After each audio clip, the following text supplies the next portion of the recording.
Danis, balik lagi di Danis Car Interior. Apa kabar sahabat semua? Baik, alhamdulillah ya.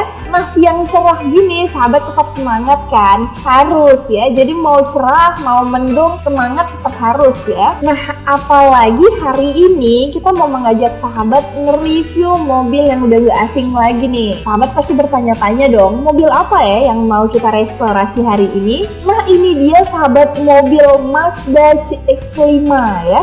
Nah, Mazda ini diproduksi di Jepang dan berhasil terjual di seluruh dunia ya, termasuk di Aceh ya. Nah, kira-kira gimana ya cover seat yang direstorasi pada mobil Mazda CX-5 ini? Yuk kita lihat tampilan keseluruhan cover seat Mazda CX-5 yang udah kita restorasi.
Cover seat yang kita restorasi di sini, kita menerapkan konsep super elegan nih sahabat Danis, dengan warna yang super elegan juga ya, warna royal maroon ya. Nah, kemudian bahan yang kita gunakan di sini yaitu microfiber ya, material yang sudah cukup nyaman untuk pengendara jarak jauh nih sahabat Danis. Terus untuk benang stitchingnya di sini kita gunakan benang berwarna merah, jadi matching nih sahabat Danis dengan warna royal maroonnya. Nah, gimana sahabat Danis? Kalau kata orang Aceh, megiwang lu, bereh tak had. Nah, tunggu apa lagi sahabat? Ayo segera upgrade cover seat mobil kamu hanya di Danis Car Interior. Nah, untuk custom model ya, sahabat bisa lihat langsung di Instagram atau di channel YouTube kita Danis Car Interior Spesialis. Atau kalau mau konsultasi langsung ke workshop kita, alamatnya ada di bawah ini. Oh iya, satu lagi sahabat, pantau terus channel kita yang satu ini karena kita bakal upload terus video seputar interior yang sudah kita restorasi dengan desain terbaru pastinya. Jangan lupa like, komen, dan subscribe ya. Sampai jumpa di video selanjutnya. Dah.